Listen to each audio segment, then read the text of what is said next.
impairment is a loss of bodily function. Disability is a loss of ability to work. They're two very different definitions.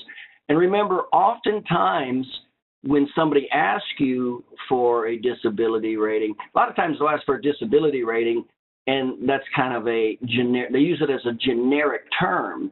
So you need to specify whether it's a disability or an impairment rating. And remember, the impairment rating is a physician function. The disability rating is an administrative function.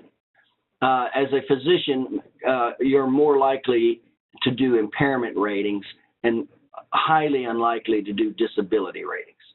And one of the easiest ways to remember that is if you think of a professional pianist, and let's say he's in an accident and it crushes his index finger, the pinky, the tip of his index finger.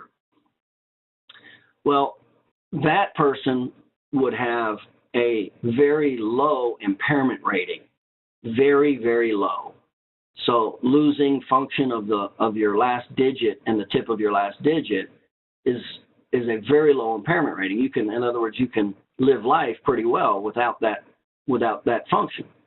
But from a disability standpoint, it was probably 100% disability.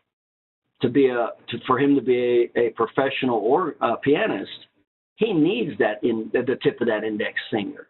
So that's what would be that would be a classic example between an impairment rating versus a disability rating. And they can be very different. Just like the example I gave, one's off the charts in the disability category and one's barely minimal in the impairment category. So that's a good way to remember the difference between impairment and disability.